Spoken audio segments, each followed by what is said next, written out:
I don't care who you are, I'm getting your boss to fire you.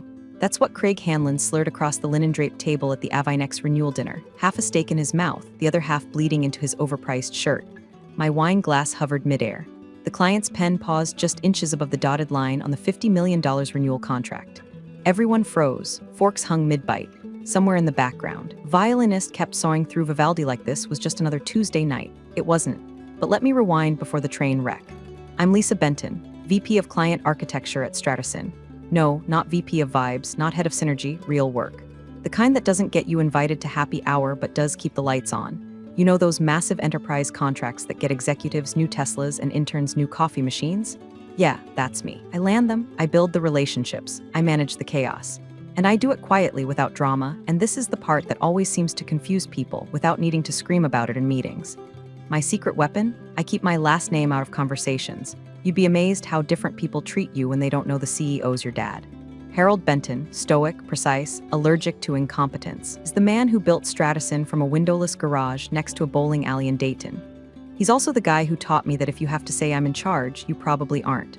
So I've stayed in the background, built trust, landed and managed Avinex Holdings, our biggest client. They came to us 6 years ago with a project no one wanted to touch, legacy systems older than the interns, and enough red tape to mummify a Clydesdale. Everyone thought it would implode. I turned it into our highest margin account. Nobody outside my team knew, of course. They just assumed I was the quiet one who takes notes well. Speaking of quiet, real quick, before we dive deeper into the corporate rodeo, can I ask you something? If you're enjoying this already, hit that like button and maybe subscribe. Seriously, 90% of folks listen without subscribing. It's like sending me to a board meeting with decaf. We've got a whole team behind these stories, and your click is our caffeine. All right, back to the chaos. I didn't mind being underestimated. It gave me room to work, to think, to make mistakes in private and fix them before they became public embarrassments. Craig Hanlon, on the other hand, lived to be overestimated. Loud, shiny, and always just 2 slides away from a stroke. Craig was the kind of director who kept 3 phrases in rotation: circle back, big picture, and let's grab drinks. He came from an old-school background where charm mattered more than competence, and disruption meant yelling louder than the person next to you. He didn't like me from the start. I wasn't impressed by him. I didn't flirt. I didn't defer. And I didn't laugh at his jokes that all started with "this might be inappropriate," but for a while. He mostly stayed in his lane, floating from team to team, putting his name on PowerPoints other people built. But then the COO, Brad, another relic with a love for golf metaphors and team-building retreats in places with bad Wi-Fi, started talking about streamlining leadership. Suddenly, Craig was sniffing around my accounts like a raccoon near an open trash can. I knew the signs. Closed-door meetings without agendas. Quick syncs that didn't include me. My name disappearing from client-facing comms, even though I was the only one who could pronounce half the systems we deployed. Still, I stayed calm. Collected. I documented. I covered my bases. I made sure every call with Avinex was recorded, every deliverable time-stamped, every milestone noted. Because if corporate America has taught me anything, it's this. If you're a woman who doesn't flinch, they'll call you cold. If you defend yourself, you're difficult. So instead, I let the work speak. But that dinner, was the first time Craig took the mask all the way off. Maybe it was the wine. Maybe it was the looming renewal. Maybe he just couldn't stand that I existed in a world where he wasn't the sun. Whatever it was, he picked the wrong night, the wrong audience, and definitely the wrong target. And that, my friend, is when the tide turned. They called it strategic realignment. I called it the beginning of the corporate Hunger Games. It started with a slideshow. Always does. Brad Arcu stood at the front of the quarterly all-hands like a budget motivational speaker who'd swallowed a thesaurus. In today's rapidly shifting ecosystem, he began, we need to stay agile, lean, and ruthlessly focused on results. Translation, someone's about to get screwed. We'd heard whispers before, of course. Consulting firms poking around in corners they had no business in. Org charts being reimagined. But now it was official. There would be a new initiative to streamline client-facing operations and reduce redundancy at the leadership level. And who suddenly had a reserved seat at Brad's side during every strategy meeting? Craig. Got him, Hanlon. Same Craig who once confused JavaScript with Java. Same Craig who thought Net Promoter Score was a basketball stat. And now he was being positioned as some sort of savior of efficiency. Because, when your biggest client relationship is being held together by delicate trust and technical nuance, the smartest move is obviously to hand it to the guy who thinks a sandbox environment involves actual sand. He started small. First, it was client rotation experiments, which meant dragging junior staff into meetings they had no context for. Then it was cross-team collaboration sessions that somehow always excluded my team. By week 3, he was talking openly in planning huddles about re-centralizing client delivery under a single operational lead. Cute, I watched him weave his little web, flitting between Brad's office and the glass conference room like a peacock on Adderall. He'd adopted this fake humble tone, always dropping words like synergies and alignment while plastering on that teeth-baring smile that never quite reached his eyes. To people who didn't know better, he sounded impressive. People who did, he sounded like a LinkedIn post had come to life and started drinking espresso. And still, I stayed quiet, but I wasn't idle. I started pulling analytics, client satisfaction dashboards, SLA compliance reports, renewal cycle data. If Craig wanted to play chess, I was happy to let him move his pawns around. I was already 5 moves ahead with a queen in his blind spot. The tricky part was the optics. Since nobody knew Harold was my father, I couldn't exactly stroll into his office and scream Craig's staging a coup. Besides, Dad wouldn't have entertained that kind of panic. He expected me to fight my own battles, earn it. Same rules that got me promoted past 3 men with louder mouths and thinner resumes. I didn't get this far because of my last name, I got here in spite of it. But still, I felt it. The ground shifting beneath me. Meeting invites that used to land in my inbox going mysteriously missing. The way Craig's assistant started BCCing him on emails about Avinex. I even caught him in the break room one morning, half whispering to the CFO's chief of staff, "We really need to clean house on that legacy account, get some fresh eyes on it." Fresh eyes? The only thing Craig had was bloodshot ones from schmoozing clients at bars he couldn't expense, where he doesn't even begin to cover how I felt. It was like watching a house slowly fill with gas while everyone around me kept lighting matches. One spark and the whole thing would go up, and I knew exactly who they'd try to blame when it did.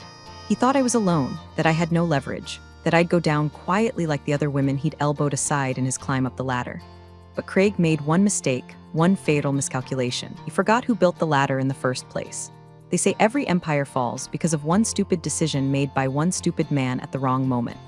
Ours unraveled over a bone-dry Chardonnay and Craig Hanlon's bloated ego. The dinner was supposed to be ceremonial, Avinex's renewal dinner. After 9 months of negotiations, integration headaches, security audits, and a last-minute pricing war with a desperate competitor, we were here. Private room at Marcelina's, white tablecloths, crystal stemware, custom menus with Stratison X Avinex embossed in gold foil like it was a wedding instead of a contract. I'd spent weeks preparing this moment. Avinex's CFO, Lucian, was a cautious man, quiet, detail-oriented, not easily impressed. But over the years, I'd earned his trust.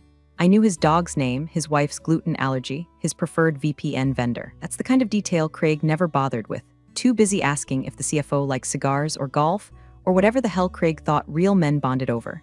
Lucian and I had just finished toasting over the progress of our newest deployment when Craig arrived. Late, red-faced, loud.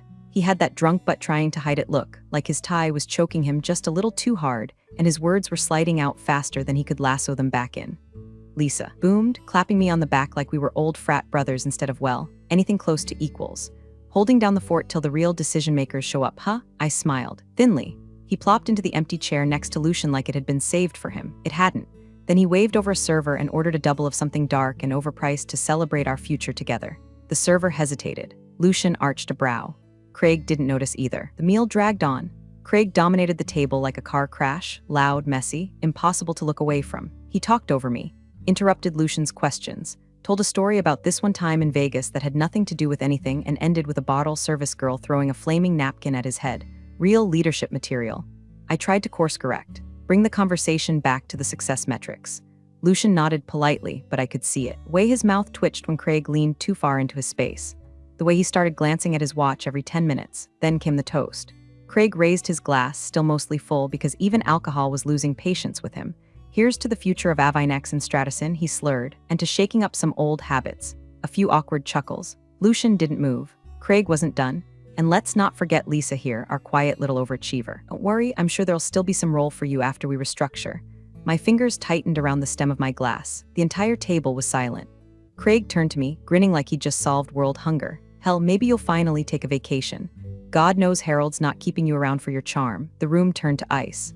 Lucian stared at Craig like he'd just farted into a baptismal font. I put my glass down, calmly, and looked Craig dead in the eye.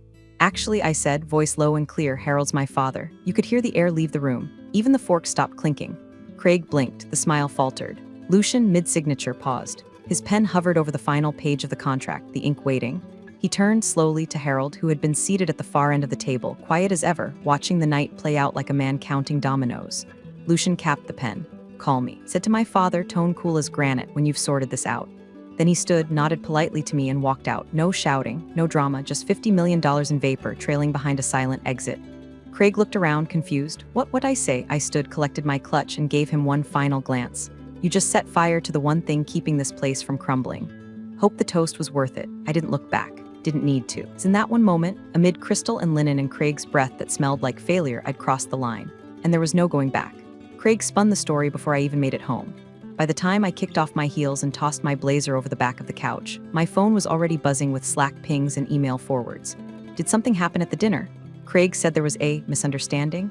Just checking, everything okay with Avinex, a misunderstanding. That's what he was calling it, not a public tantrum. Not a drunken insult flung in front of our top client. Not an attempted power grab that detonated a $50 million renewal in real time. No, according to Craig, it was all a miscommunication, a regrettable joke taken out of context.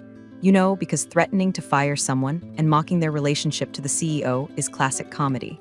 The next morning, the internal whispers started. I could feel them before I even stepped off the elevator. That slight dip in volume when I walked by, the glances, the polite smiles stretched too tight. Craig had gotten to them first. He's saying you only landed Avinex because of Harold? One of the interns told me in a hushed voice near the copy room that the client only trusted you because you were the CEO's kid. Nepotism incarnate. That was his new favorite phrase. Like I was some Disney princess handed $1 billion kingdom and a corner office just because daddy liked my pigtails. It would have been funny if it hadn't been so strategic. Craig wasn't just trying to humiliate me. He was rewriting the narrative, recasting himself as the misunderstood truth teller, the poor guy trying to clean up an unethical conflict of interest. And I was just the pampered executive's daughter with a fragile ego and a nice smile. Dangerous only if you cared about feelings. And Harold, he said nothing, which was worse than anything. I saw him that Monday, briefly. He passed me in the hallway, jaw tight, eyes unreadable. He didn't say a word, just kept walking. That's how he operates when he's angry. Not with yelling, with silence. Calculated, punishing silence. I knew that look. It meant he was watching the game play out before he made his move, waiting to see who blinked first. So I didn't blink. Instead, I started building a case. I went back through 6 months of deliverables, Craig's accounts, Craig's timelines, Craig's emails. I found patterns, delays that had been quietly blamed on vendors, timeline extensions that didn't match project logs, reports backdated by just enough to look innocent if you weren't paying attention, but damning if you were. I found emails where he shifted meeting invites away from client specialists and into his own calendar, then didn't show up. I found a Slack thread where he instructed a junior analyst to just copy last month's KPIs. No one reads them anyway. I started archiving everything, every smirk, every condescending comment, every instance he talked over me in a meeting, and then pitched my idea 50 minutes later like it had fallen out of his mouth fully formed. Every time he CC'd Brad but left me off the chain on a project I'd led from day one. I even started keeping a personal log, a quiet little document titled Noise Reduction. Just a harmless name, nothing to see here. Just timestamps, quotes, and receipts. Sat on my desktop next to my onboarding folders and client maps. Safe, patient, waiting, and still I smiled. I showed up early, dressed sharp, ran every client touchpoint like we were still at 100%. Because while Craig was busy rehearsing sound bites and blaming his hangover, I was preparing for a war he didn't even realize had started. This wouldn't end cleanly. I knew that. Too many egos, too many closed-door alliances, too many men and too many meetings saying too many things without any clue what they were talking about. But the difference between Craig and me? He fought to be seen, I fought to be remembered, and soon they'd remember everything. The renewal freeze came in a one-line email. Stratison team, we are formally pausing the renewal process pending internal review. No explanation, no apology, no follow-up call, just that. Sent at 6:17 a.m. by Lucian himself. For most of our staff had even clocked in, before the sun had dragged itself over the horizon. By the time I sat down at my desk with a coffee that tasted like betrayal and burnt hazelnut, the whole floor was buzzing. Half the company hadn't even heard of Avinex until the numbers showed up in the quarterly revenue pie chart. Now it was all anyone could talk about. Because when your biggest client hits the brakes, so do your stock options, your job security, and your illusion that the company actually knows what it's doing. That morning, Craig didn't come into the office. Of course he didn't. He was working from home, probably marinating in his own cologne and lies. But that didn't stop his fingerprints from showing up everywhere. I pulled the activity logs for the Avinex account, internal admin access, project ticket reassignments, Slack threads, SharePoint updates. And there it was. Craig had tried to reroute the entire Avinex engagement under his own oversight team. Without telling me, without informing the client, without knowing a damn thing about the architecture we'd spent 3 years building from scratch. One email from him to Brad Reed. Given recent tensions, I recommend reassigning client interface duties for Avinex to ensure continuity. Translation: let me steal Lisa's account while I blame her for the chaos I caused. Another one, this one sent to an analyst on his team, was worse. Don't loop Lisa in yet. Just grab the latest deployment docs and act like we're doing a continuity audit. Act like. I stared at the screen for a full minute, not blinking, not breathing. Then I forwarded the entire chain to Harold. Subject line, FWD, Avinex realignment, threads one line in the body. He's trying to burn the client and blame me. I didn't add anything else, didn't ask for help, didn't beg for intervention. Just dropped the match and walked away, because I knew what that email meant to Harold, not just professionally, but personally. Avinex wasn't just another logo in a client portfolio. It was the account we'd built from nothing. The one I'd saved from a competitor's poaching attempt 2 years ago. One that paid for Brad's new office chairs and Craig's bonus trips to executive development summits in Scottsdale. The one that proved I wasn't just the CEO's daughter, I was the reason the damn company still had its top billing client. Craig was too stupid to know what lines he was crossing, but Harold wasn't. Still, my father didn't respond, not directly. What I got instead was silence. Again. And I realized then it wasn't detachment, it was strategy. Harold had never played checkers. The man played chess in 4 dimensions with half the pieces invisible. If I'd made that move, he was already 5 ahead. He was watching, calculating, taking note of who rushed to Craig's defense and who stayed conveniently quiet. But me, I was running out of patience, out of restraint, out of grace. Lucian had gone dark. Avinex was cold. I'd tried emailing their project liaison twice, no response. I called her desk, voicemail. I called her cell, it rang once, then straight to disconnect. Not good. Meanwhile, Craig had activated some kind of emergency charm offensive with the CFO, trying to paint himself as the stabilizing force in the wake of my supposed meltdown. But it was too late. The timeline was in motion. I could feel the tension in the air like static before a storm, tight, humming, just waiting for a lightning bolt. And when it came, it wasn't going to be subtle, wasn't going to be quiet, because if Craig wanted to go scorched earth, he forgot one thing: I already owned the matches. HR called at 8:03 a.m. sharp. Lisa, can you come up to 17C for a quick chat? Quick chat in HR speak is like routine turbulence on a nosediving plane. I took the elevator up in silence, watching the floor numbers blink like the countdown to a bad idea. 17C was glass and ficus territory, where smiles were tight, and every desk had a stress ball shaped like the company logo. Inside the office sat Tasha from Employee Relations, a half-empty cup of herbal tea trembling in her grip like it knew what was coming. Next to her, a man I didn't recognize, a fresh-faced HR partner they must have yanked from another department, probably to make the whole thing look objective. And across the table, a single printout of a formal complaint. Filed by Craig Hanlon. Claim: hostile behavior, inappropriate leveraging of personal relationships, and undermining team cohesion. He'd pulled the oldest trick in the office villain playbook. Accuse your target of exactly what you're doing and count on the fallout to distract everyone from the truth. Tasha's voice was all softness and sympathy as she began reading from the page, but I wasn't listening. I was watching the second hand on the wall clock, each tick a reminder that while they were wasting time with this farce, our biggest client was actively reevaluating their future with us. When they finally finished the list of accusations, I reached into my bag. I pulled out a folder. Plain, unlabeled, clinical. Inside it, a chronological index of Craig's misconduct, backdated reports. Slack messages where he asked his analyst to fudge monthly KPIs, meeting minutes where he took credit for initiatives he'd only heard about in passing, notes from junior employees who'd raised concerns months ago and were told to stay in their lane. Each page had receipts. Each one had his name on it. I slid it across the table. No dramatic flourish, no speech, just silence. The new HR guy turned pale before page 3.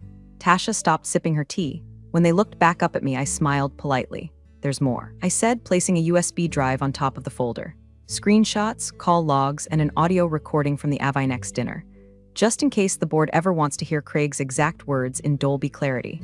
I leaned back. Anything else you need from me? Tasha looked like she wanted to melt into the carpet. The new guy blinked like he'd forgotten what blinking was. But then came the hesitation, part that cracked something in me I didn't even realize was still whole. We'll need to follow up with the COO, Tasha said carefully, not quite meeting my eyes. He's expressed support for Craig's restructuring proposal. He may need to weigh in before we escalate. Support for Craig. Even now, I nodded once. No emotion, no pushback. Just that tight, professional smile that women wear right before they bleed out internally. Understood, I said. I reached into my bag again and pulled out a small manila envelope. Sealed, handwritten label to be opened by the CEO only. Then I took off my security badge, unclipped it from my lapel with a small metallic click, and laid it next to the envelope. I'll be out of the building in 15 minutes, I said. My team knows. My calendar's cleared. If you need anything else from me, I recommend using email. The HR guy opened his mouth, then shut it again. Tasha whispered, Lisa, I stood up. I built that client relationship from nothing, I said, my voice low but steady. I didn't inherit it, I didn't steal it. I didn't schmooze it into existence, I earned it. And you all let a man who's never delivered anything in his life gamble it away so he could feel taller in the mirror. I looked toward the window, out across the skyline I'd watched grow for over a decade, through mergers, layoffs, wins, losses, and far too many late-night takeout dinners eaten under fluorescent lights. Then I turned, heels clicking like a gavel as I walked out. They let Craig fire the bullet. Now they were going to find out where it landed. And when they opened that envelope, the real fallout would begin. Harold Benton never liked being summoned. He was the kind of man who summoned others, board members, division heads, entire task forces. When he entered a room, people straightened their backs out of instinct, like their spines remembered evolution. But on Thursday morning, he was the one waiting outside Avinex's headquarters. No assistant, no driver, no entourage. Just a father in a tailored charcoal suit carrying the weight of a collapsing $50 million renewal on his shoulders. Lucian met him in the lobby. No handshake, no coffee offer, just a clipped follow me. They didn't go to the executive floor. They went to a small, nondescript meeting room with a view of the loading dock. Symbolic? Maybe. Avinex had never been about theatrics. They were about systems that worked and people who didn't lie. 3 people were already seated, Avinex's general counsel, their CTO, and their head of strategic risk. Each had a manila folder. Each had the same flat expression, like surgeons prepping for a clean amputation. Harold sat. Lucian didn't waste time. Craig Hanlon threatened your daughter at client dinner, he said, calm as a guillotine, publicly, drunkenly, in front of my team, and you said nothing. Harold didn't flinch, just listened. Lucian continued. We paused the renewal out of professional courtesy, out of respect for the years of partnership Lisa built with us. But let me be crystal clear, this is no longer a delay. This is a reassessment. He slid a letter across the table. Effective immediately. All renewal discussions with Stratison are suspended. Indefinitely. We're exploring alternate vendors. Harold opened the envelope, scanned the contents. Lucian, he began. No. The word landed like a gavel. You don't get to negotiate yet. You let that man hijack your leadership.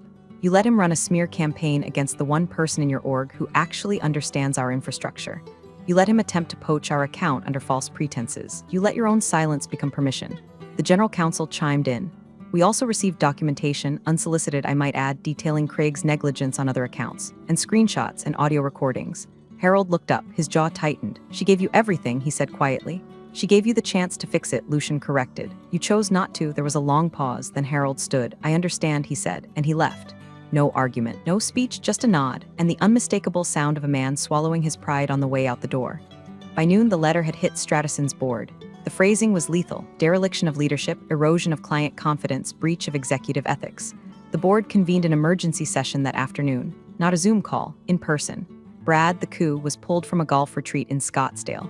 Craig was nowhere to be found. HR refused to comment. Someone finally opened the sealed envelope I'd left on the desk 3 days earlier. From what I heard later, it hit like a steel bat to the temple. A full timeline of Craig's misconduct, cross-referenced with financial impacts, client satisfaction scores, and flagged emails. Annotated screenshots, call logs, a transcript of the dinner toast, word for word. The boardroom turned into a crime scene. One director allegedly asked, why the hell wasn't this escalated earlier? Harold didn't answer, just watched them squirm. It wasn't rage I felt when the updates trickled in that evening. It was something cooler, deeper, like the quiet right before the first crack of ice beneath your feet. They had tried to erase me. Instead, they erased the lie they were clinging to. And Craig? Craig was about to learn what it felt like to fall without a parachute, in front of the very people he once tried to impress.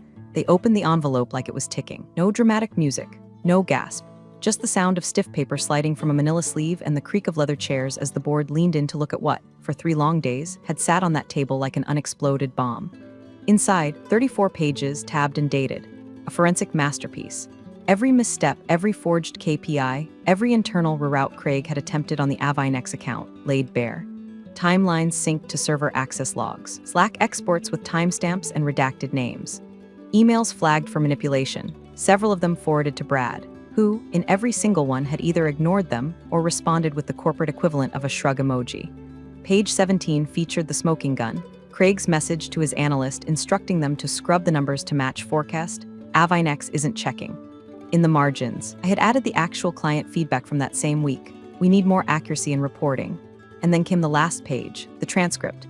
The exact words Craig had slurred at Marcelina's, word for word, time-stamped, noted for tone, language, and professional breach. Don't worry, I'm sure there'll still be some role for you after we restructure. Hell, maybe you'll finally take a vacation. God knows Harold's not keeping you around for your charm. That was the line that broke the room.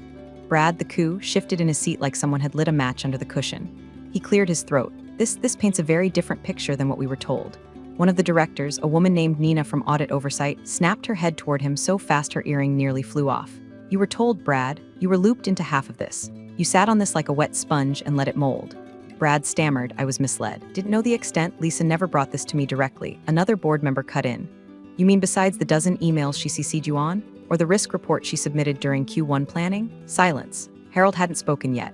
He just sat there, elbows on the table, hands steepled like he was watching an autopsy of his own company. Then someone knocked. Everyone turned. The door opened and in walked Lucian's lead counsel. Uninvited, unannounced, wearing the kind of calm that only comes from having very damning paperwork in your briefcase. Apologies for the intrusion, he said, cool as dry ice. But since this meeting seems to pertain to the Avinex account, I thought you might want these. He dropped a thick printout on the table. It landed with a thud that made Craig, who had just been summoned back into the room, flinch like someone slapped him. Top page read, Internal Sabotage and Operational Risk compiled by Lisa Benton. Craig's face went sheet white. The attorney continued. We received this from an anonymous source shortly after our renewal was paused. Our internal review confirmed several of these findings, including altered SLA logs and duplicate reporting across unrelated accounts. He looked around the table. We are prepared to present these findings in arbitration should the need arise. Or if Stratison would prefer a more amicable path, we're open to continuing our relationship with the right leadership in place. He didn't say Craig's name. He didn't have to. Craig looked to Brad. Brad suddenly found something fascinating on the floor. Then he looked to Harold and stopped. Because Harold wasn't looking at him like a CEO anymore. He was looking at him like a father looks at the man who insulted his daughter in front of the most important people in her life. Craig, Harold said, voice low, you said Lisa was emotional. You said she was exaggerating. You said she was letting her proximity to me cloud her judgment. He pushed the thick printout across the table. Explain this. Craig opened his mouth, closed it, tried again. All he managed was a weak, this isn't accurate. I can clarify. You can stop, Nina said, standing. You've clarified enough. There was no shouting, no slamming fists. Just the sharp, brutal unraveling of a man who thought the system would always protect him, and the quiet, rising realization that this time it wouldn't. The call came at 6:02 a.m. I was on my second cup of coffee, staring out the window of my apartment as the city yawned itself awake. I knew who it would be before I even checked the screen. Harold, not Dad. Not sir, not the CEO, just Harold. I let it ring twice, then picked up. We want to bring you back in, he said, skipping past hello, past pride, past regret. Lucian's agreed to meet. He hasn't signed with anyone yet, but the window is closing. I waited. There's no one else who can salvage this, he added. Still, I said nothing, because I knew what he wanted. And more importantly, I knew what I wanted. I'll come, I said, under one condition. Silence. Craig is terminated, not reassigned, not transitioned. Fired, and it happens before I step foot in that building. Publicly, no back-channel whisper. No NDA. I want every person who watched me get humiliated to see exactly how this ends. He didn't ask why, didn't push back, didn't offer compromise. He just said done. At 8:31 a.m., Craig Hanlon was summoned to the 18th floor, the very top. He walked in red-faced, eyes still puffy from whatever sleepless scramble he'd tried to mount overnight. What he didn't know, half the board was already seated, and so was legal, and HR and Harold. What he also didn't know, I was watching from the hall through the glass, arms folded, not smiling. You're being terminated for cause, Harold said, calm as a scalpel. Your access is already revoked. Your severance is rescinded. You'll be escorted out. Craig sputtered, this is a mistake, Harold. I was trying to protect the company. No, Harold interrupted. You were trying to protect yourself, and you lost. I stepped forward just as security opened the side door. Craig locked eyes with me, bloodshot, wild. And in that single glance I saw it, the full arc of a man who'd built his entire career on noise, watching it all vanish under the weight of silence. He was gone by 8:42. At 10 sharp, I walked into the Avinex meeting. The room was quiet. Lucian sat at the head of the table, arms crossed, unreadable. Their counsel was there, papers stacked neatly in front of him. No smiles, no banter, no performance, just business. I didn't speak, I didn't need to. I placed the updated proposal on the table. Shorter, leaner, tighter. The kind of offer you make when you know your worth and don't feel like justifying it anymore. Lucian flipped through the first 3 pages, then the 4th. Then he picked up his pen and signed. No negotiation, no back and forth. Just that sharp scratch of ink on paper. When the meeting adjourned, I stood to leave. Harold walked beside me in silence, steps echoing down the marble hallway. Just as we reached the elevator, he finally spoke. You should have told me. I turned to face him, steady. You needed to see who they were without me. He nodded, not as a father, but as a man who'd finally seen the difference between loyalty and title. I walked out of that building changed, not because I'd won, but because I'd stopped asking permission to exist at the table I built. He threatened to get me fired. Instead, I got him erased. Appreciate you sticking around, you legends of the break room. Subscribe for more chaos. Let's make your old manager spill their coffee in fear.